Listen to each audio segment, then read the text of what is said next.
everybody. Welcome to the Medicare Cafe. We are currently in the pre-chat function or feature, whatever you want to call this portion of the show, where we basically log on just a little bit early and kind of answer any questions that you have, give you any life updates. If you're curious to know what we have for breakfast, we can answer that too. But you're going to join today. This is Carrie. Carrie got some work done, and now she looks like Clint. So welcome, everybody.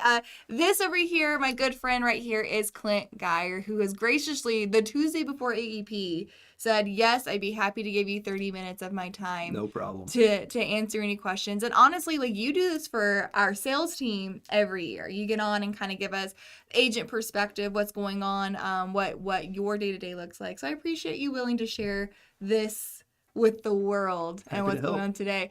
Before we get started, if you're somebody who's watching the recorded version of this, you are more than welcome to skip ahead about 2 more minutes. This is the pre-chat portion where we just kind of get on and talk. But today, what you can expect from the cafe is going to be an interview with Clint to kind of get his, how many years have you been doing this now? 20 years. 20 years. Yep. His 20 years experience as far as what does it look like. And what's really interesting about you is that you've worn a lot of different hats within those 20 years. So you have both like the management perspective as well as the field agent perspective. Yep. So I'll be really excited to get into that. Before we get started, Clint, are you a breakfast person? Do you eat breakfast? I do. Usually we've got chickens, so we live on a farm, so we got fresh I didn't know you egg. had chicken. Yeah. So my kids had a chicken business, so we downsized from 14 hens to 5 hens since they're back in school. How do you downsize? Do you sell them off? Do you just like let foxes? Well, I'm kind of proud of this story. Okay, I want to hear. It's my kids' business, so they bought these hens for $4 a piece, and then made money off them for a year. Okay. And then turned around and sold them on Craigslist, which is, you can't sell them on Facebook because there's no live animal trading. Oh, so Craigslist is where Craigslist where you can move some animals. Yeah, perfect. But they sold them for $8 a piece a year later. Dang. So they're little entrepreneurs. How old are your kids? I mean, they're young. 13, 11, and 10 now. That hurts my heart because Yep. I was literally like waiting for like 4, 6, and 10. Like getting maybe. big fast. That's insane. So So again, your wife Jen, is your wife Jen a good golfer? She enjoys golf. She's golf. Learning. Okay. She's wanting to take lessons to get better. But so Clint and I, Clint works with our sister company, Senior Benefit Services, the agency, while we're on the brokerage side, Senior Marketing Specialist. And Clint and I are the only 2 people in the company who really golf at all. Yeah. So anytime there's a company golf outing, they either send myself or Clint. And I know that your wife always goes to the tournaments, but I've never seen her play. Yep. She definitely enjoys it, and something we're wanting to do more together. That's something, like people ask me like, oh my gosh, I love golf. I'm not good at it, but I enjoy drinking beer outside on a Thursday. Like, please tell me who doesn't enjoy golf, right? Yeah. Who doesn't enjoy that? So, perfect, guys. Well, we're going to go ahead. It is top of the hour. If you're watching this live, it is top of the hour. So, we're going to go ahead. What I'd like for you guys to do, this number right here, that is my cell phone number. That is how you can get a hold of me during and after the show. So, if you have any questions, comments, concerns, threats, or promises, you can either text this, or of course you can put it in the chat box here as well on the live. You can go ahead and communicate with us there. But I have a list of questions. Some of them I've showed you already. Yep. Some of them I just don't know how to be quiet, so I'm just going to ask them on the fly. Sure. But you're good under pressure, right? That's kind of your whole thing. I try. So if you have any questions you'd like to ask Clint, please either shoot them to me in a text or message me in the box there, and we'll make sure that your questions get answered. But Clint, if you don't mind, just kind of telling me a little bit, like, that's the wrong one. Tell me a little bit, Clint, about like who you are, what you do, how did you get here? Like, Sure. Tell the people who you are. Yep. So I am Jen's husband of 16 years. That's a big one. That's a big one. She survived a lot of AEPs with you. Yeah. She was an AEP widow every one of those years, I'm sure. We have coined our spouses AEP widows and widowers. Mm-hmm. Mentioned Gracie Cash and Knox's dad of 13, 11, and 10 years. I'm a farm boy of 41 years. I love that. Still live on the farm with our kids. So did you grow up on the farm, or were you like a farm transplant? Farm boy from day one. I didn't know that. Yeah, okay. I was in the hog barns from the time I could catch a piglet until I graduated from college. Got it. And that's not even like a saying. That's like real. That's from the time you can catch a piglet. That's right. Okay. Yeah. So we raised hogs, cattle, corn, and soybeans. And my mom and dad still live on the farm in Pettis County, Missouri, if you know where that's at. I do. Just west of here. So they're still farming, and it was a great way to grow up. And I sort of stumbled into the insurance business Love that. 20 years ago as an intern here. Tell me about that. Like, okay, so what was your, I love everybody's like origin stories, because no Yeah. one, I can think of on one hand out of the hundreds of people I know who do this, very few of them were like, I'm going to proactively, I want to get into this business. I'm Right. going to school for this. So how did you find yourself being an insurance agent? Yep, same story as everybody else. You just kind of stumble into it. Yeah. So the summer before my senior year of college, so this would have been 2003, I was going to be an intern for the Missouri Pork Producers Association. Naturally, And okay. I got the internship, and I was all excited until I found out that it was an unpaid internship. Ooh, yeah. And basically, I was going to spend the entire summer going to county fairs handing out pork producer literature. And so I was like, this isn't as great of an opportunity as I would have hoped for. I was an agro, which is a small town kind of ag fraternity at Mizzou, and I had a fraternity brother who was working here at the time and doing very well. For Senior Benefit Services, which Yeah, is and the same agency that Carrie's a part of. Yes. Yeah. That's right. And he had interned and then became an agent, was doing very well. And I'd, of course, given him a hard time for being an insurance agent, told all the insurance agent jokes. So it's not a sexy profession. Yeah.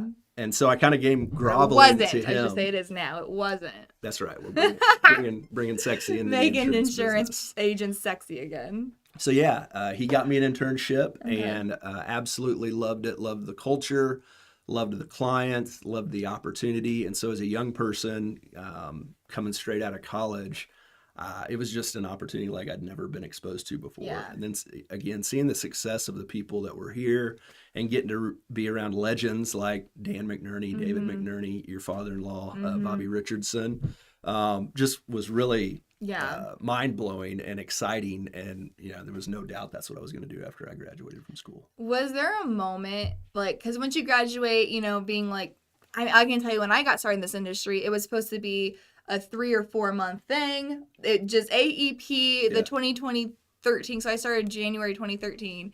That AEP had just wrapped up and everybody was talking about coming down from it. I'm like, well, thank God I'll be gone way before the next AEP. That sounded terrible. Was there a time for you that you were like, I am in the right spot. I am where I need to be. Was there like a standout time that you're like, this is my career. This is what I'm doing? Yeah, so I think one thing that's special and kind of unique about our summer sales internship is we require our interns, which we still do it every summer, have 12 to 15 licensed interns. So we require you to get your Missouri Life and Health Insurance license, or we have the opportunity in other states now, so whatever your resident state is.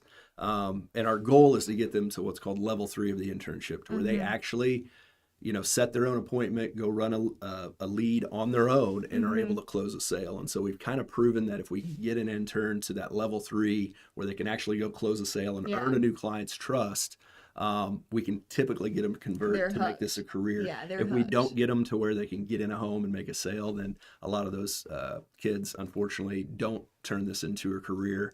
But that was, proving to myself that I could do it. Yeah. It was a no-brainer. And then just understanding how the renewals work in the Medicare business was, I could do the math. And compared to the work, bucking hay bales and working hogs and cattle on the farm, the work, it wasn't that hard for me. Sure. So I feel like I was like you saw the other side. You saw what your work could be, and this seemed, the white collar life didn't seem so bad. Yeah, and mom and dad always encouraged me to, go do something else and don't come back to the farm. Even though it's a great life, they knew, if you got an education and you went out, there are easier ways to make a living than rolling the dice being a farmer, relying on the markets and the weather. And so I took that advice and ran with it and never looked back. I love that. So tell me, like we kind of mentioned this, and again, guys, just so you guys know, I did a terrible job of teeing Clint up to talk about why he's such an incredible person to talk to. But again, Clint talks to our team every single year. I think there's so many people. I think you're somebody who, with position, you talk about kind of the giants, the Dan McNerneys, the Davids, the Bobbies, Joanne, and that as well. You're somebody I think that so many agents will look back on and being like, I'm here because of Clint, or I'm successful because of Clint, or I owe this life that I've built for my family because of Clint. So I do appreciate you coming here today because you have so much to offer. You've done that certainly for myself, of teaching me a lot about this. My first question for you is going to be a little bit about, can you tell me what that transition looked like and what you're doing today versus what you were doing, 10 years ago, and how kind of you taking a step back from seeing consumers face to face? Yep. Well, what you just kind of articulated, which is humbling, and it's weight that I take very seriously, just bringing people into the business and helping them succeed. That's why I do what I do, because it used to be helping the Medicare beneficiary one-on-one, sitting across from the kitchen table. Absolutely love that. I've still got a client base. We can talk about that later. Sure. But now what I get to do is bring young people into the business, and not always young people. We bring people in at all stages of life. Maybe they've hit a ceiling in their current career and can't go any further. Maybe it is a second career. They, served in the military or were a retired teacher. Fill in the blank and give them an opportunity to go make an amazing living, serving other people very, very well. Yeah. There's a huge need for what we do. So yeah, I early on in my career, when I saw the need for well-trained Medicare advisors, I knew that, and I didn't know when, I didn't know how the timeline was going to shake out, but I knew early on that, there's a huge need here, and I'm going to be able to impact way more lives if I teach other people how to do what I learned how to do. And I learned it from other men and women that had done it before me. There's no new ideas. Right. That's something I think you have to myself, you feel man, I feel like I'm just doing this, or I'm copying them, or I'm just, no, there's no new ideas, but there's new styles of it. And I think you've proven that. Yeah. Everything I was taught, I latched on to what I thought was good, and then I improved what I thought could be done better. And so I've never asked anybody to do anything that I haven't done myself. Yeah, so that's kind of key. Anybody that's in leadership in our side of the company has really started from, either intern or brand new position and worked their way to where they're at. And so it's all on the job training, shoulder to shoulder, going out there and showing people how to do this. And then really, it's up to them. Yeah. So if you give them the tools to succeed, and we've got a lot of amazing tools, and then you form a relationship with those folks. So, we go to battle together. Our agents would die for one another. I firmly believe that. That's so true. So we're building a big kind of a community and a family that just happens to serve Medicare beneficiaries really, really well. This time of year, and again, we haven't even gotten to my pre-made questions yet. I follow no rules. You've seen me do interviews before. Yep. I follow no rules. So this time of year, going into, you've talked about, you're waking up and the first thing in the morning, you're taking client questions at 6 a.m. You are missing your family all day. You're missing basketball games. You're missing football games. Because you are trying to do best by your client, do best by your family this time of year. Yep. Those people who are maybe, and then adding an extra layer to it too, now you have compliance. Now you kind of have to do twice the amount of work for the same amount of business, right? Yep. You are so passionate about this industry, obviously, and so passionate about helping people. Is there something that whenever your agents are starting to face a little bit of burnout and starting to face this is kind of bull, I don't know that I want to do this anymore. Is there anything that you remind them of or try to help them to maybe overcome that burnout? Absolutely. Okay. It's getting back to their why. Why are they in this business? Why are they doing what they're doing? And that you can't really understand somebody's why until you have a relationship with them. Sure. So it's not just, although we are a growing, large corporation, we still treat each other like family and friends. And so we get down to the grassroots of why are you doing what you're doing? What's your why? And help them understand you're going to get through this AEP. Yes. We're at the end of September. Everybody's anxiety starting to raise. People are concerned about compliance. They're concerned about new products. They're concerned about WellCare Zero premium PDP plan. What's that about, right? But the reality is I've been through 17 AEPs going all the way back to 2005 to the very first. And somehow every single year I've survived. Yeah. And my business has grown. Our agents survive. And so you got to take a step back, take a breath, lean on your support team, lean on your team members at SMS. They got an amazing crew to get you the answers, to get you the product, to really get you through AEP. Yeah. But it's it's a season. It's 67, 68 days, right? Yeah. And so you got to go hard during that 67, 68 days, and then you get a break. You get to take a little time off. So this too shall pass. We get through it every year. And ultimately the compliance, you got to turn lemons into lemonade. It drives a lot of the weaker agents out of the business. That's a great point. It drives those that aren't willing to do the work, that aren't willing to, jump through the hoops to be a really solid Medicare advisor, drives them to other industries. And so there's just more and more people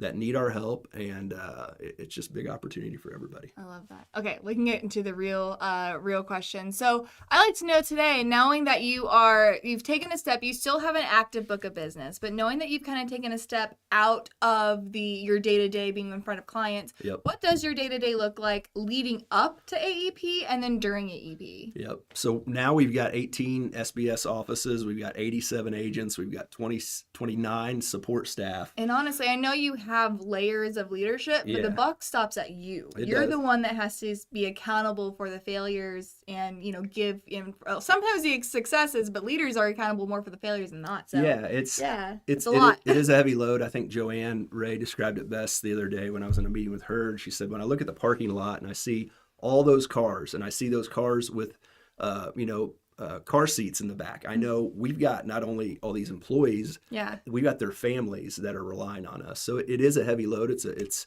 something that I don't take lightly. But basically my job, my day-to-day now is making sure everybody has all the tools they need to succeed at whatever position they are within the company. So we absolutely have layers of sales leadership, but we've got layers of marketing leadership and customer service leadership and claims leadership and new business leadership, IT leadership at every level. And so it's really investing in those leaders to make sure their people have what they need. So at the end of the day, we can keep which this is a number I'm very, very proud of, our net promoter score very, very high, which it just bumped up this week to an 88. That's insane. We're serving over 30,000 customers now, and to have that high of customer satisfaction, that's a badge of honor for me. And that's, at the end of the day, that's having well-trained Medicare advisors and great service after the sale. So my AEP, I stepped out of personal production 2 years ago. Which that's like, it was a big step. It's a big step, but can you kind of explain to me what your thought process was? Because obviously, like, if you look logically, it makes so much sense to be like, no, my time is spent better doing everything you just talked about. But there has to be a bit of an emotional being like, I'm taking a step back for something I've done for the last, at that point, 18 years. Yeah. I love it. No one could take care of my clients better than I can take care of my clients. Right. So kind of, can you talk through what that looked like? Yep. I learned early on in my career that just because you're the best at doing something doesn't mean you're the one that should be doing it. That's fair. So you That's have hard. to, especially as agents who are so used to being their own marketer, being their own promoter, doing all that and selling it. That's a really hard pill to swallow. Yeah. So there's a couple ways you can do that. Number one, you can start understanding how much your time is worth.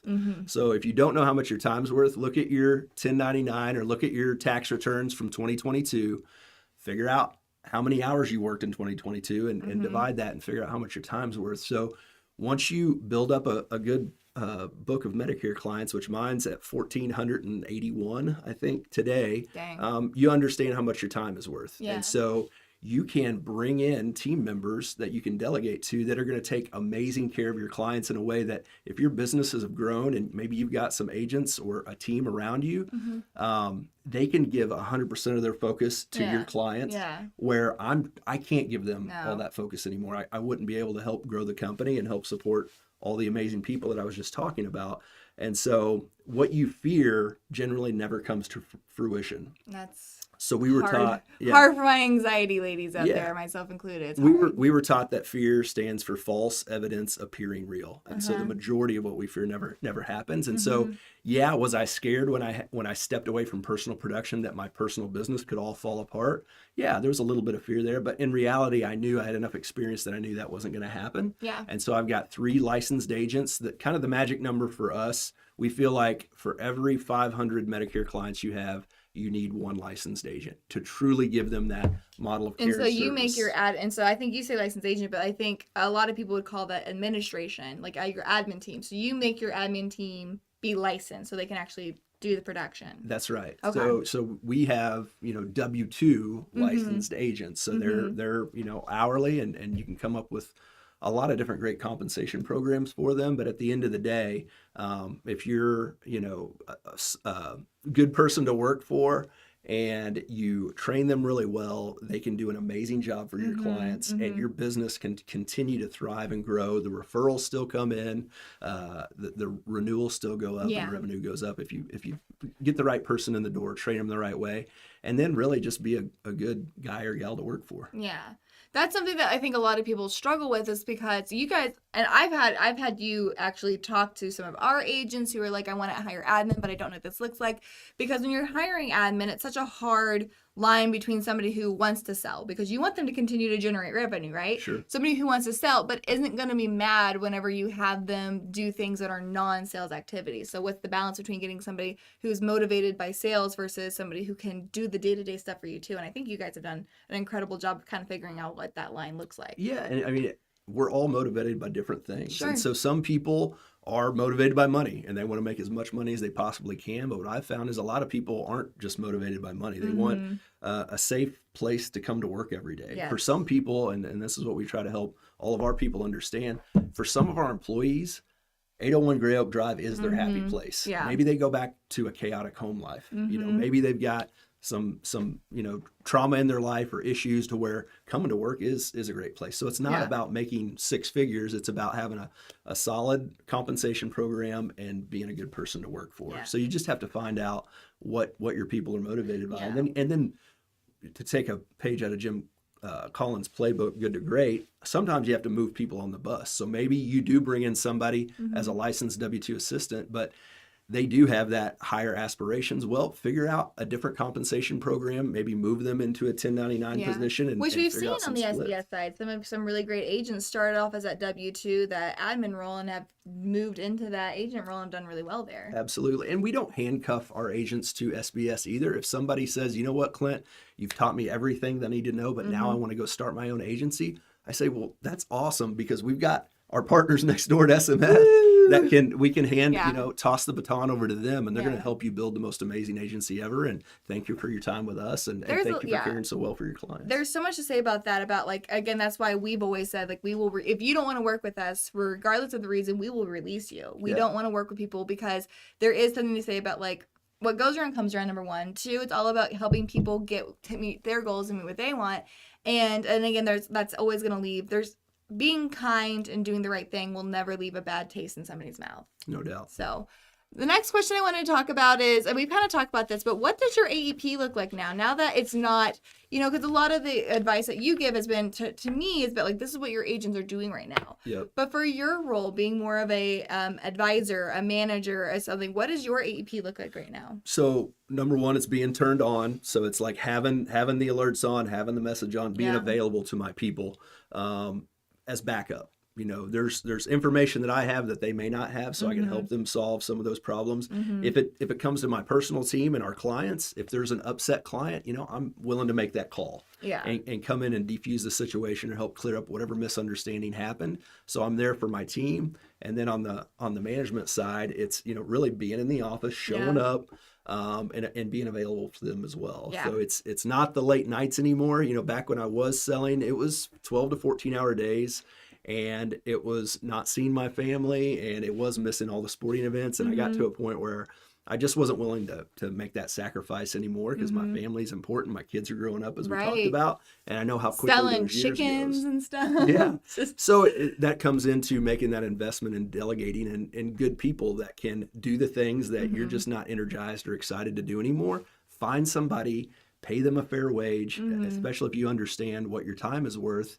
And what you'll find is, trading those dollars for that time back is priceless. Do you feel like you would say, how would your advice change to somebody who, let's say this is their first AEP? Yeah. And they are probably going to have to take a step back in other aspects of their life to really focus on this.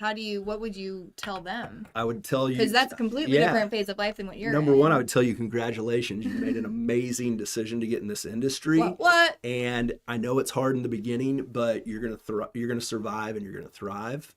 So I would say go out there and work harder than anybody else. In the beginning of your career in this business, particularly, you got to go out and get after it. Yeah. We always say it's the most overworked and underpaid business in your first few years. Yeah. But for the rest of your career, if you do it right in those first few years, it's overpaid and underworked because of the way the renewals. And if you take great care of your clients, the referrals come in. So you gotta, you've got to buy leads and pull out all the stops to get your client base built up. But if you take amazing care of them, they can't help but send their friends and family to you. Yeah. And so I'd say go hard. If this is your first or second AEP take advantage of every hour of every day and outwork the competition, because there are a lot of lazy agents out there and it's a super competitive market. And so there's business for the taking. If you just go out there and get in front of these folks, there's a lot of business to be had. Yeah, I love that. So you kind of already hit on this, but just to reiterate, you said about at what point was it that you decided it was actually time to add admin staff? So you kind of gave that magic number. Do you mind kind of going back over that? Yep. So I started full-time in 2004 as an agent, and by 2008 I had moved into management as a regional director position. And so it wasn't long after that, so maybe year 5, when I started with a part-time assistant. And fortunately enough, here in Columbia, we have the college. We got the college. So we got University of Missouri, Stevens, Columbia College, a plethora of young, talented people to pull from. So I've advised my agents to do this as well. Like, offer an internship or start with a part-time college student, because number one, you don't have to pay them a ton of money because they're in college and they're wanting experience. Number two, they're usually experience and beer money. Pizza and beer money.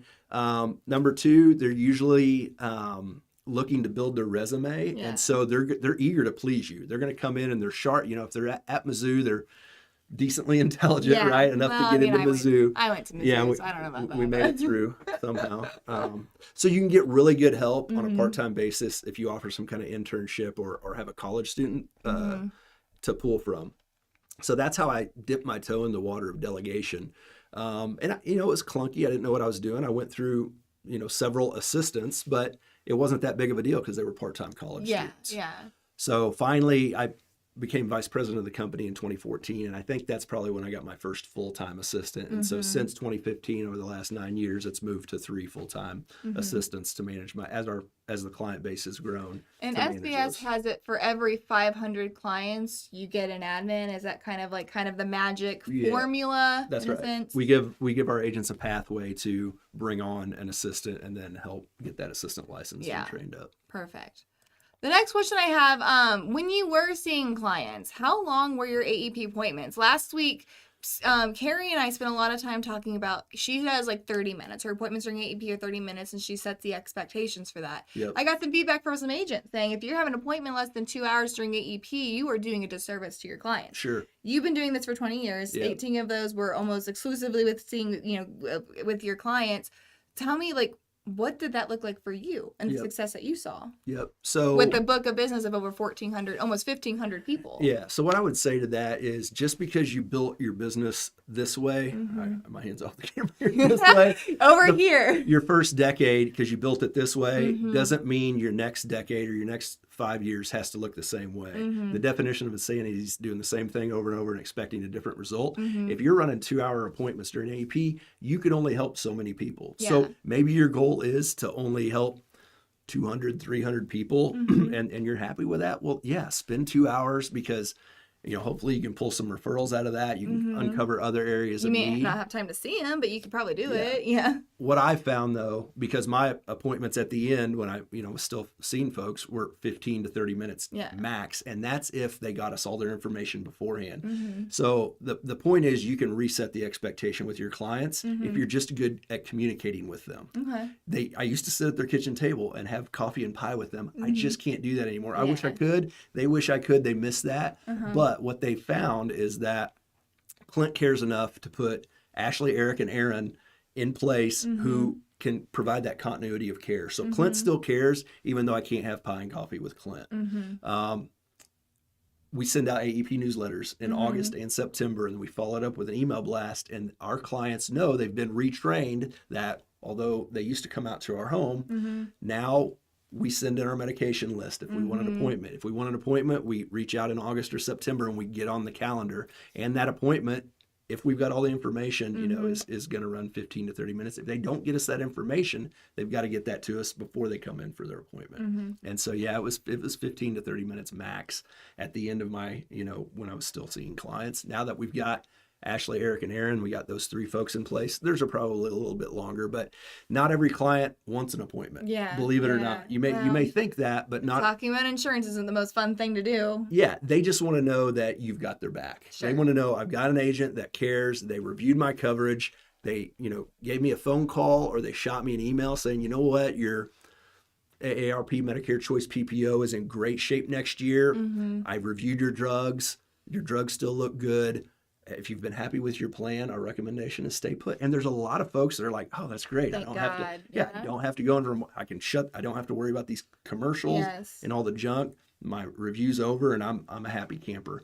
Most clients don't like change. So they don't want to have to move their plans every year. They want to hear, hey, your plan's solid. It's in good shape. Premiums are competitive. Drugs are still good. Those ancillary benefits that you like look solid. Sure. Now, that doesn't happen every AEP. Some AEPs, there is a big market disruption, and absolutely, you got to get those folks off those inferior plans. Well, whenever you're talking about a 50-cent or a $0 drug plan, it's going to be a year for disruption this year. It will. Yeah. And, so it may be some longer appointments or later hours at the office, but it's just a seasonal thing. And again, this too shall pass. You'll survive. We always do. Did you have, when you did make that transition from being like, I'm your agent, you're talking to me, I'm going to take care of you, that transition to like, let these other people help you. Did you see client fall off, or was the majority of your clients like, great, now I know the next move? Yeah, absolutely not. The business is still growing. Yeah. It's still referral based. So we don't do leads. We don't, really spend any money on marketing at all. It's all referral based and strategic alliances. So we get involved in the communities where we serve Medicare beneficiaries. We train our clients to give us referrals. So if your clients aren't giving you referrals, that's shame on you, not shame on them. So you have to train your clients how to give you referrals. At the end of every interaction, every phone call, every email, every interaction, it's an oh, by the way. Oh, by the way, if you've got any friends or family that, next time you guys are together that bring up Medicare, do me a favor, have them give me a call. Yeah. In 5 minutes, we can let them know if there's any savings or benefits available to them. That has to be ingrained in your approach. I feel like you just answered a question I get every day. It's like, well, what do you even say? How do you ask for a referral and not be cringy? Because here's the deal. And you just spit it out beautifully. Yeah, here's the deal. If you don't let your clients know that, here's what they think. Clint is so busy, he doesn't want to be burdened with my friends and family. Yeah. That's shame on me. Yeah. No, we want to talk to your friends and family, but if you don't tell them that, if you don't articulate and reinforce that in their minds, they're not going to send their friends and family to you. And I learned early on in my career from one of our old veterans, Tom Weislocker, an amazing guy, that Tom. people don't refer their friends and family to you to help you. People refer their friends and family to you to help their friends and family because you've done such a great job for them. So if you're not getting referrals, you need to ask yourself 2 questions. Number 1, am I providing the best possible service to my clients? Am I under promising and over delivering? And number 2, have I trained them how to give me referrals? I love that. And if you do that consistently and then reinforce the referral mindset by sending a thank you note, because people are naturally curious. I learned this from your father-in-law, Bobby. He said, when somebody refers somebody to you, their curiosity will get the best of them. They want to know, how did that referral turn out? Yes. And I'm the same. When I got to thinking about that, I'm the same way. Like, I refer people to my mechanic. I refer people to my buddy's restaurant. And when I do that, I want to know how that turned out for them because I hope they had just as good as an experience. Yeah. So you need to send handwritten thank you notes to every single referral that you get and put 3 extra business cards in there. Love that. And the referrals will start coming in. And here's another secret, because I know one of your questions, I'm jumping ahead. How do you handle retention during OEP? Yeah. Relationship equals retention. Referrals equal retention. Yeah. So if your clients are referring their friends and family to you, do you think they're going to let Joe Namath in the door over the phone, or do you think they're going to let Joe Blow knocking on their door in to switch out your insurance? Right. No, they're not going to do that because they're loyal to you because you've got the relationship and they're sending their friends and family to you. So psychologically, when people refer others to you, they're attached to you. It's a lot harder for that relationship to get messed up and then go out the back door if they've been referring friends. People don't want to be wrong. Like, people don't want to say, like, I'm not intelligent, I'm wrong. So if they say, like, I have put my name behind Clint is the person you should go see. If I move to someone else, then I'm admitting that I was wrong about you, and I don't want to be wrong. So it absolutely continues to strengthen that relationship. Yep. And anytime I ever have, and again, AEP, people get confused. There's more telemarketing than other. You guys know the routine. Yes. Anytime I've ever lost a client, number 1, it was because they were given misinformation by somebody. Or number 2, there was a simple misunderstanding that with a call back from me, I was able to clear up, like, well, we didn't hear back from you. Well, maybe a message got dropped or a ball got dropped somewhere. Yeah. I put that blame on me, not my team, not my staff that answers the phones, me. I say, I'm really sorry that happened. That's on me.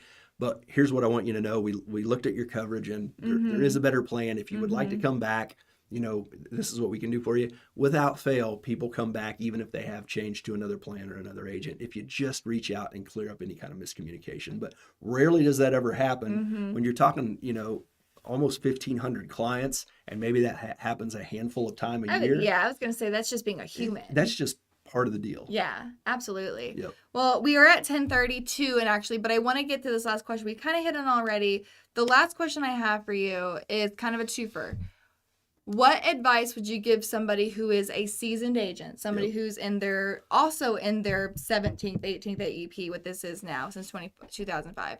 What advice would you give to them? And then again, I think you've already hit on this, but just reiterate, if this is your first AEP, how is that advice different? Yep. Seasoned agents, again, December 8th will be here before you know it. So you're going to survive this AEP, I promise you.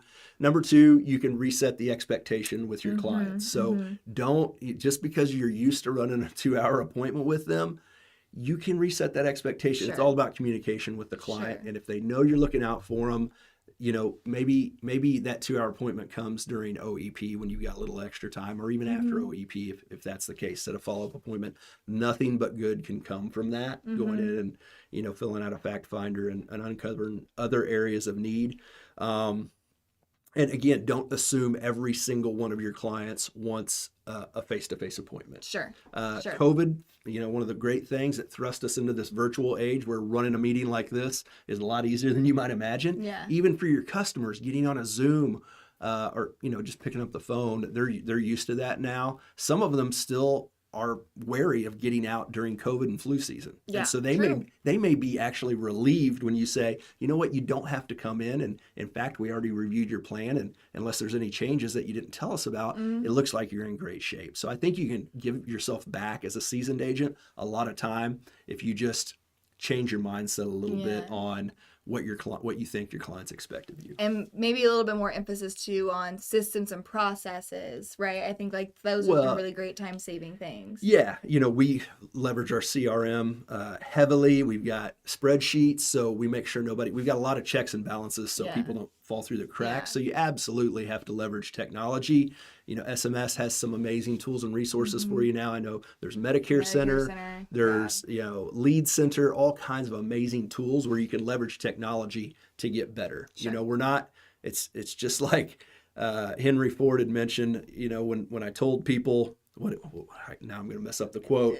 When I told people about the car, they said, well, we just want a faster horse. That's I've used that in every speech I do. I use that quote. It's my favorite. Right. So those of us that started this business 20 years ago when we were inking paper apps, guys, those days are long gone. If you're still doing that, please call Olivia and their team and they'll help you get on board with some of this technology. But Medicare Center is mind-blowing. So leverage those tools and you will be running and inking apps a lot faster than if you're still waiting on the box full of enrollment kits and driving around in the trunk of your car. Absolutely.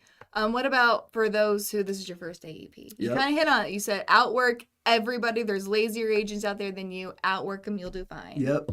Do that, number one, and that gives you a competitive advantage over everybody. Under promise and over deliver. So delight your clients with how thoughtful you are. I would say slow down during AEP. If you're in the building stage, you do have, for me, the most important part of my process was the warm up.